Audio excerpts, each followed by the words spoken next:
가슴에 손을 얹고 제가 하는 기도를 따라하겠습니다. 하나님은 나를 사랑하십니다. 나는 그 사랑 안에 있습니다. 나는 하나님의 형상입니다. 나는 하나님의 꿈입니다. 그렇게 살아갈 것입니다. 아멘. 감사합니다. 히브리서는 초대교회 안에 예수님을 믿는 유대인 공동체에게 쓴 편지입니다. 그들은 예수님을 믿으면서 많은 고난과 어려움을 겪었습니다. 로마 제국은 여러 신을 섬기며 황제를 절대시했기 때문에 그런 문화를 따르지 않는 기독교인들을 핍박했고, 유대교에서는 예수를 메시아라고 믿는 것은 하나님 이외에 다른 신을 섬기는 것이기 때문에 동족 유대인들에게도 미움을 받았습니다. 그들은 자신들이 받는 고난에 대해서 충분히 이해할 수 없었습니다. 왜 우리가 이런 고난을 받아야 되는지, 도대체 이런 고난이 어떤 의미가 있는지, 정말 예수가 그리스도인지, 더 나아가 하나님은 계신지. 히브리서는 이런 고난을 겪고 있는 성도들을 위로하기 위해 보낸 편지입니다. 그런데 위로하는 방식이 독특합니다. 고난을 겪고 있는 이들에게 힘을 내라, 믿음으로 이겨내라 라고 이야기하지 않습니다. 오히려 기독교 신앙의 본질적인 내용을 이야기합니다. 그런 고난의 시간을 이겨내는 답이 무엇이냐? 바로 복음입니다. 사랑하는 성도 여러분, 여러분들이 겪는 고난과 어려움 가운데 정말 복음이 답이 될 수 있을까요? 작년 여름에 한 성도가 대장암 말기로 시한부 3개월 판정을 받고 병원에서 할 수 있는 것이 아무것도 없어서 집으로 돌아왔습니다. 그런 성도에게 정말 복음이 답이 될 수 있을까요? 한 성도가 유산을 했습니다. 그리고 다시 자녀를 가지려고 검진을 하다가 유방암이 발견되어 항암 치료를 했습니다. 그리고 2년이 지나서 다시 자녀를 가지려고 하는데 다른 쪽에서 암이 발견되었습니다. 그래서 자궁까지 드러내야 되는 상황이 되었습니다. 그분에게도 복음이 답이 될 수 있을까요? 히브리서 11장은 믿음장이라고 말하며 믿음의 사람들이 나옵니다. 하지만 이들의 믿음이 얼마나 좋은지를 이야기하는 것은 아닙니다. 히브리서 11장 17절은 이렇게 말씀하죠. 아브라함은 시험을 받을 때 믿음으로 이삭을 드렸으니, 아브라함이 믿음으로 자신의 아들 이삭을 하나님께 바칩니다. 대단한 믿음 아닌가요? 놀라운 믿음 아닌가요? 아니요. 성경은 그 이야기를 하고 있는 것이 아닙니다. 예를 들면 제가 어떤 사람에 대한 믿음이 있습니다. 그러면 그 믿음은 누가 잘해서 생긴 걸까요? 그 믿음은 누가 잘해서 생긴 걸까요? 제가 잘한 걸까요? 상대방이 잘한 걸까요? 내가 누군가에게 잘해주면 상대는 언제나 내가 기대한 것보다 적게 돌려줍니다. 그래서 많은 사람들에게 많은 것들을 베푸시고 흘려보내는 분들이 계시죠. 의외로 그분들 마음에는요, 서운함과 속상함과 억울함이 있습니다. 왜냐하면 내가 생각한 것보다 적게 돌아오기 때문입니다. 그게 인간입니다. 믿음은 내가 상대에게 잘해줬다고 해서 믿음이 생기지 않습니다. 믿음은 상대가 나에게 잘해줘야 믿음이 생깁니다. 저에게는 하나님에 대한 믿음이 있습니다. 그러면 이 믿음은 누가 잘해서 생긴 걸까요? 그렇죠. 하나님이 나에게 잘해주셨기에 나에게 믿음이 생긴 겁니다. 믿음은 의지와 결심과 확신으로 생기지 않습니다. 믿습니다. 그런다고 믿음이 생기지는 않습니다. 하나님이 나에게 잘해주셨기에 나에게 믿음이 주어집니다. 하나님의 은혜를 아는 사람들에게 믿음이 주어집니다. 그래서 믿음은요, 그 누구도 자랑할 수 없습니다. 만약 누군가가 자신의 믿음을 자랑한다면 그 믿음은 가짜일 겁니다. 하나님이 잘해주셨기에 나에게 믿음이 생겼는데 내가 자랑할 것이 무엇이 있겠습니까? 그래서 진정한 믿음은 자랑이 아니라 감사와 찬양으로 드러납니다. 고집이 아니라 순종으로 드러납니다. 히브리서 11장에 나오는 아브라함의 이야기는 아브라함의 믿음을 이야기하는 것이 아니라 하나님께서 아브라함에게 잘해주셔서 믿음을 갖게 하시고 이삭을 바칠 수 있는 믿음의 자리까지 가게 하신 하나님의 잘해주심, 하나님의 은혜를 보여줍니다. 히브리서 11장은 바로 그 이야기를 하고 싶은 겁니다. 필립 얀시가 쓴 놀라운 하나님의 은혜라고 하는 책에 보면 이런 이야기가 나옵니다. 영국에서 비교 종교학 회의가 열렸는데 세계 각국 전문가들이 기독교 신앙의 독특성을 찾아 토론에 들어간 겁니다. 성육신 다른 종교에도 있습니다. 부활 다른 종교에도 있습니다. 이러면서 한 가지씩 답을 지워가는 거죠. 토론이 길어지는데 중간에 C.S. 루이스가 방을 잘못 찾아 들어왔습니다. 하는 이야기들을 듣고 토론의 주제가 뭡니까? 라고 물으니까 다른 학자들이 기독교만의 독특성을 찾아갑니다 라고 대답합니다. 그때 C.S. 루이스가 이렇게 대답합니다. 그거 쉽죠. 은혜 아닙니까? 라고 이야기를 합니다. 얼마 동안 토론이 계속되었지만 결국 같은 결론을 내릴 수밖에 없었습니다. 하나님의 사랑이 값없이 조건 없이 우리에게 찾아온다는 개념은 인간의 모든 본성과 상반됩니다. 불교의 고행, 힌두교의 업보, 유대교의 언약, 이슬람교의 법전은 모두 사람의 노력으로 인정받는 길을 제시합니다. 하나님의 사랑을 무조건적으로 받는 것은 기독교밖에 없습니다. 로마서 5장 8절에 이렇게 말씀하죠. 우리가 아직 죄인 되었을 때에 그리스도께서 우리를 위하여 죽으심으로 하나님께서 우리에 대한 자기의 사랑을 확증하셨느니라. 우리가 죄인 되었을 때에 우리를 위하여 죽으셨습니다. 우리가 사랑받을 수 없는 존재일 때 우리를 사랑하셨습니다. 요한일서 4장 19절은 이렇게 말씀하죠. 우리가 사랑함은 그가 먼저 우리를 사랑하셨습니다. 우리가 하나님을 사랑한 것은 하나님이 먼저 우리를 사랑하셨기 때문이라는 겁니다. 우리가 사랑받았기 때문에 하나님을 사랑하는 것이죠. 우리가 이 자리에 있는 것도 하나님이 부르셨기 때문입니다. 여러분들이 그 일을 하는 것도 하나님이 그 일을 주셨기 때문입니다. 언제나 하나님이 먼저이십니다. 최근에 돌아가신 이어령 교수님의 마지막 수업이라고 하는 책에 보면 마지막 책 마지막에 인터뷰가 나옵니다. 그때 그 기자가 이렇게 질문을 합니다. 뒤늦게 깨달은 생의 진실은 무엇입니까? 라고 질문합니다. 그 질문에 대해서 이어령 교수님이 이렇게 답합니다. 모든 게 선물이었다는 거죠. My life는 기프트였어요. 내 집도, 내 자녀도, 내 책도, 내 지성도 분명히 내 것인 줄 알았는데 다 기프트였어요. 어린 시절 아버지에게 처음 받았던 가방, 알코올 냄새가 나던 말랑말랑한 지우개처럼, 내가 울면 다가와서 등을 두드려주던 어른들처럼, 내가 벌어서 내 돈으로 산 것이 아니었어요.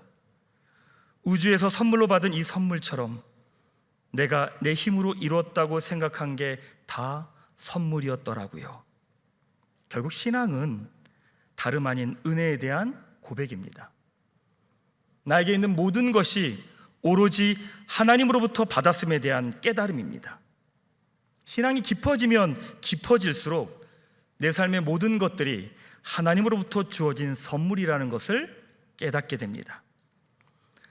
은혜라는 찬양에 이런 가사가 있습니다. 내가 누려왔던 모든 것들이, 내가 지나왔던 모든 시간이, 내가 걸어왔던 모든 순간이 당연한 것 아니라 은혜였소. 아침 해가 뜨고 저녁의 노을, 봄의 꽃향기와 가을의 열매, 변하는 계절의 모든 순간이 당연한 것 아니라 은혜였소. 내가 이 땅에 태어나 사는 것, 어린아이 시절과 지금까지 숨을 쉬며 살며 꿈을 꾸는 삶, 당연한 것 아니라 은혜였소.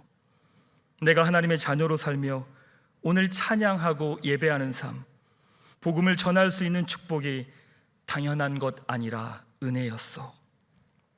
사랑하는 성도 여러분, 지금까지 살아오신 삶이 은혜라고 고백하십니까? 지금 나에게 주어진 모든 것들이 하나님으로부터 주어졌다고 고백하십니까? 오늘 예배하며 다시금 내 인생은 은혜였음을, 나에게 주어진 모든 것이 하나님으로부터 왔음을 고백하며 감사하는 시간이 되시기를 축원합니다. 그렇다면 하나님은 왜 우리에게 은혜를 주실까요? 왜 하나님은 우리에게 잘해 주실까요? 하나님께서 이 땅을 창조하시면서 시작된 하나님의 나라는 인간이 죄를 범함으로 깨어집니다.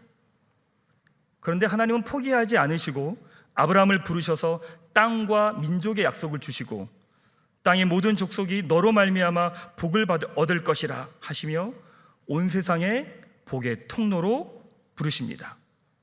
바로 그 약속을 교회가 받았고 그 약속을 우리 모두가 받았습니다. 은혜를 알기에 믿음이 주어진 사람에게 나타나는 특징이 있습니다. 그것이 무엇이냐? 받은 복을 흘려보냅니다. 자신의 것을 끊임없이 다른 사람들에게 나눕니다. 그런데 더 놀라운 것이 무엇인 줄 아십니까?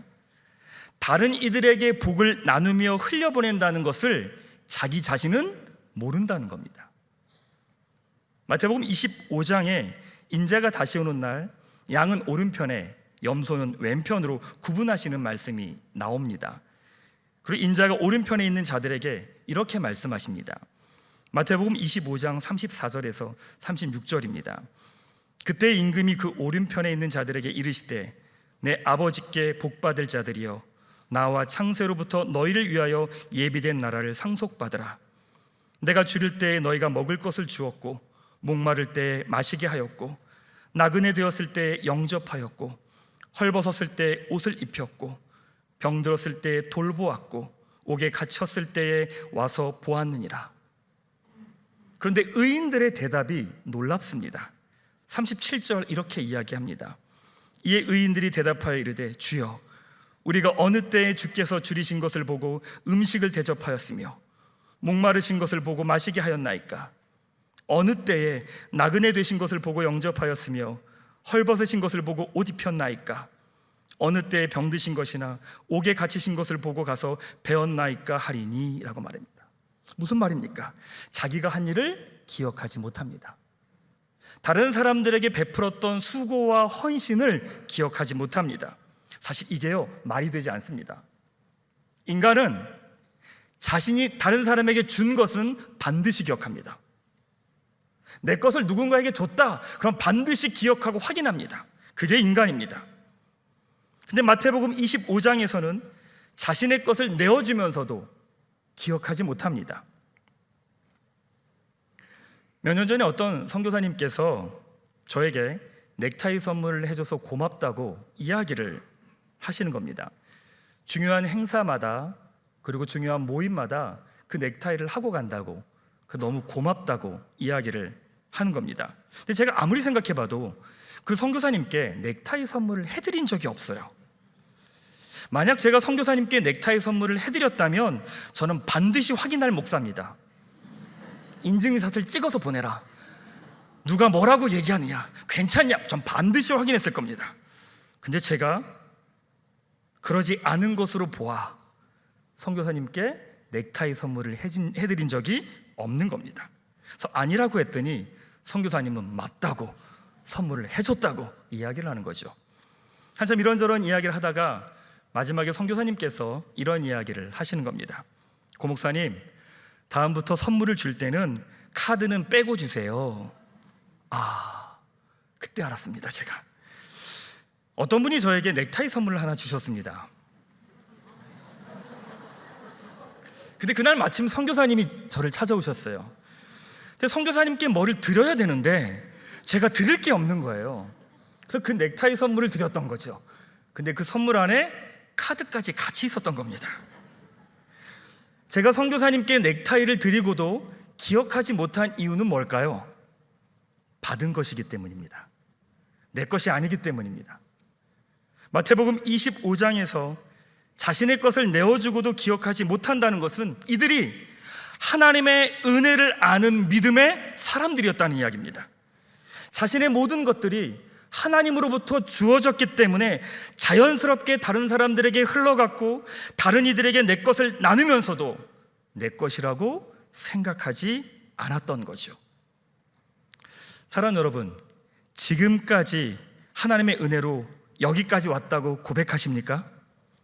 여러분의 삶이 지금까지 하나님의 은혜로 왔다고 고백하십니까? 그렇다면 여러분요, 이미 많은 복을 다른 이들에게 흘려보내고 있을 겁니다.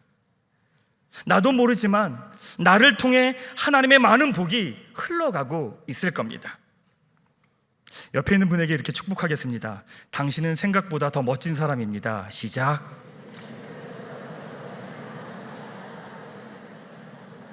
맞습니다. 은혜를 고백하는 사람들은 자신의 것이 흘러갑니다. 내가 흘려보낸다는 생각이 없는 상태에서도 흘러갑니다. 히브리서를 읽고 있는 공동체는 고난을 겪고 있습니다. 예수님을 통해 하나님께서 주신 은혜가 크기에 그들에게 믿음이 주어졌지만, 지금 자신들이 겪는 고난이 너무 크기에 신앙을 버리는 사람들도 늘어났습니다. 그러게 히브리서 기자는 10장 39절에서 이렇게 말씀합니다. 우리는 뒤로 물러가 멸망할 자가 아니요 오직 영혼을 구원함의 믿음을 가진 자니라 라고 말합니다. 우리는 뒤로 물러가는 자가 아니라고 말합니다. 저에게 어떤 성도님께서 저에게 이렇게 이야기하시더라고요. 목사님, 왜 복음을 알려주셔서 절 이렇게 힘들게 하시나요? 차라리 복음을 몰랐으면 좋았을 것을. 그래서 제가 이렇게 말했습니다. 그러면 옛날처럼 사세요. 근데 그분이 하시는 말씀이 걸작입니다. 이렇게 말씀하십니다. 목사님, 돌아가라고 해도 이제 못 돌아가요. 내가 어떻게 살았는지 알았는데 어떻게 그 모습으로 돌아가요? 그렇게 살 수 없어요. 그렇게 살고 싶지 않아요.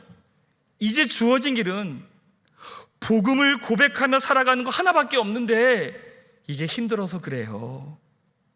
맞아요. 이 고백이 구원함에 이르는 믿음을 가진 사람의 고백이기 때문에 그렇습니다. 사랑하는 여러분, 여러분은요 이제 뒤로 가고 싶어도 갈 수 없는 사람들입니다.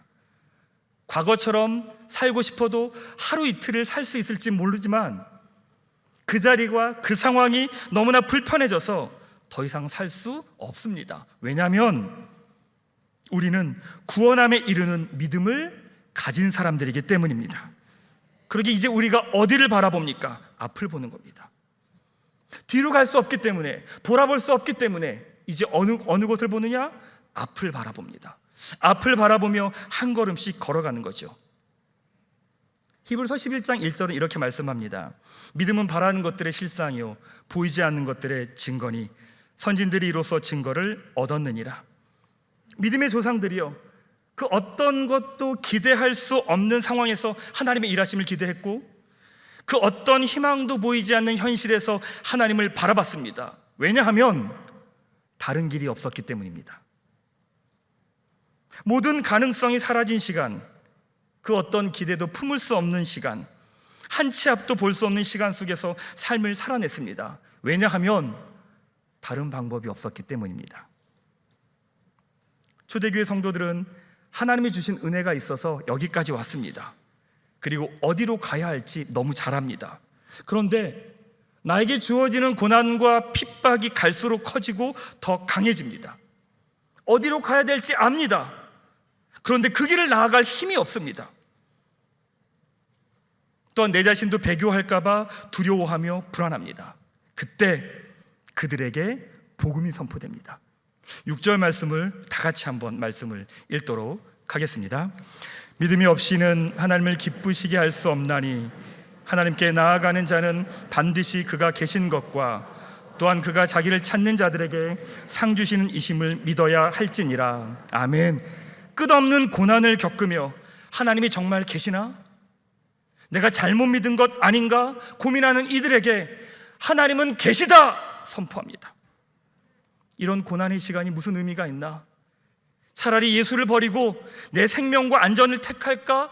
갈등하는 이들에게 하나님을 찾는 이들에게 상 주신다라고 선포합니다. 바로 믿음의 선조들은 이 복음에 응답했습니다. 삶으로 응답했습니다.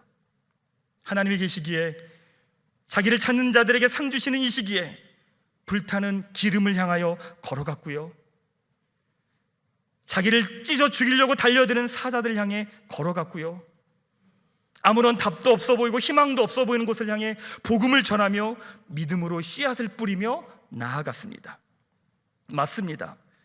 믿음의 선조들이 복음에 응답하며 자신의 생명을 버리면서까지 뿌려놓은 믿음의 씨앗으로 바로 지금 우리가 이 자리에서 예배하고 있는 겁니다. 바로 이 땅에서 하나님 나라를 살아가고 있는 겁니다. 그리고 히브리서는 그 바톤을 우리에게 넘깁니다. 히브리서 11장 40절 말씀 같이 한번 읽도록 하겠습니다. 이는 하나님이 우리를 위하여 더 좋은 것을 예비하셨은즉 우리가 아니면 그들로 온전함을 이루지 못하게 하려 하심이라. 끝이 좋으면 과정이 아무리 힘들어도 좋은 경험과 추억이 되지만, 끝이 나쁘면 과정이 아무리 좋아도 후회만이 남습니다. 지금까지 믿음의 선조들이 걸어온 그 길을 이제 우리가 이어가며 온전함을 이루라고 이야기합니다. 믿음의 선조들은 하나님이 계시며 하나님을 찾는 자들에게 상 주신다라고 하는 복음에 응답함으로 믿음의 씨앗을 뿌렸습니다. 그리고 우리에게 그 길을 가라고 요청합니다. 사랑하는 여러분, 우리가 그 복음에 응답해야 할 영역은 어디입니까? 그 복음에 응답하며 믿음으로 씨앗을 뿌려야 할 자리는 어디입니까? 저는 사역을 처음 시작할 때 청년 사역을 하고 싶었습니다. 그래서 청년 사역을 지원했는데 내정자가 있다고 해서 어쩔 수 없이 중등부 청소년 사역을 시작했는데, 그 처음 사역한 곳이 영락교회 중등부였습니다. 인도 견습 선교사를 다녀와서 또 청년부를 지원했습니다. 근데 또 내정자가 있다고 해서 어쩔 수 없이 중고등부 청소년 사역을 했고, 교육전도사, 전임전도사, 부목사까지 청소년 사역을 했습니다. 청소년 사역을 할 때 아이들에게 정말 잘해주고 싶었습니다. 아이들에게 정말 좋은 것을 주고 싶었습니다. 선생님들하고 함께 고민하고 생각하면서 어떤 생각을 했냐면, 아이들이 중간고사 때, 기말고사 때 밥을 못 먹고 오니까 그럼 우리가 아침을 준비해주자. 김밥, 샌드위치, 시리얼, 우유, 과일 이런 것들 준비해서 학교 앞에다가 식탁을 차려주자. 밥차를 만들어주자. 이런 생각을 했습니다. 멋지지 않습니까? 네, 멋집니다.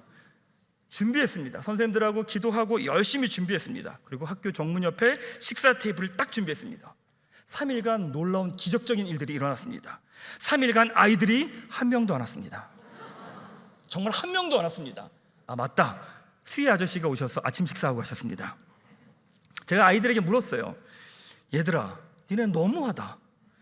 전도사님이 그렇게 수고하면서 애쓰면서 준비했는데 어떻게 한 명도 안 오냐? 그리고 나와 눈이 마주치는 순간 아이들이 골목으로 다 들어가는 거예요. 다 피하는 거죠. 아이들의 대답이 이렇습니다. 전도사님, 창피하게 왜 그러세요? 전사님 때문에 시험 망칠 뻔했어요. 아이들에게 이런 구박을 들으면서 청소년 사역을 했습니다. 근데 그런 구박을 들으면서도요, 아이들에게 너무 잘해주고 싶었습니다. 어떤 일을 했냐? 돌아보니까요, 고등부 아이들, 학생들 자율학습 시간에요, 학교에 들어가서 운동장에다가 사랑이라고 이렇게 글씨 써놓습니다. 그리고 피자 50판을 깔아놓기. 네. 그리고 고등학생들 자율학습 하니까 아이들 학교 다 찾아다니면서 아이들 저녁 때 감자탕 사주기. 애들이 감자탕을 먹겠다고 하더라고요. 크리스마스 이브 밤에, 이브 그 좋은 날 700명 되는 아이들 한 명 한 명에게 개인 문자 보내기. 주일에 학원 가는 아이들이 많아서 고3 예배를 주일 아침 6시 15분에 만들었어요. 6시 15분에 예배를 만들어서 예배 드리고 편하게 가라. 그리고 그 아이들 위로하겠다고 맨날 제가 춤을 췄습니다. 자살하겠다는 아이 전화 받고 건물 옥상으로 올라가서 붙들고 함께 울고, 그리고 그 아이에게 이렇게 이야기했죠. 여기서 떨어지면 안 죽어. 옆 건물로 가야 돼. 그리고 그 아이를 데리고 옆 건물로 같이 걸어갔습니다. 잠언 말씀으로 자녀를 초달해야 된다고 하면서 자녀를 때리는 엄마를 피해 도망온 아이를 교회 사무실에 숨깁니다. 뭐 이루 말할 수 없는 사건들이 많습니다. 그런데 어느 땐가 제 마음 가운데 회의가 생기는 거예요. 이게 맞나? 잘 가고 있나? 열매가 있을까? 달라질 수 있을까? 내가 이렇게 수고하고 애쓰는 게 정말 이 아이들의 삶에 뭔가 달라지는 게 있을까? 사실 이런 고민을 하면서 청소년 사역을 그만뒀습니다. 그리고 청년 사역을 시작했죠. 몇 년 전에 어떤 교회 교사대학에 강의가 있어서 갔습니다. 중고등부 선생님들에게 청소년 사역에 대한 이야기를 같이 나누고 돌아오는 길인데 나오는데 뒤에서 누군가 목사님! 외치는 거예요. 돌아봤더니 웬 여자 청년이 막 달려오더니 저에게 안기는 거예요. 그래서 제가 나 결혼했습니다. 여기서 이러면 안 돼요. 딱 이야기하려고 했더니 그 아이가 펑펑 울고 있는 겁니다. 그러면서 하는 말이 뭔지 아십니까? 목사님, 저 기억하시지 못하시죠? 저 중학생 때 전도사님이셨어요. 전사님 때문에 제가 지금 살아있어요. 그때 옥상까지 쫓아와 주셨어. 그때 기도해 주셨어. 그때 포기하지 않아 주셨어. 그때 야단쳐 주셨어. 그때 학교까지 찾아와 주셨어. 그 사람 갖고 싶어서 교사 이번에 신청했어요. 근데 오늘 목사님 만났어요. 그리고 펑펑 우는 거예요. 근데 그 말을 듣는데요, 너무 기뻤는데 여러 가지 감정인 거예요.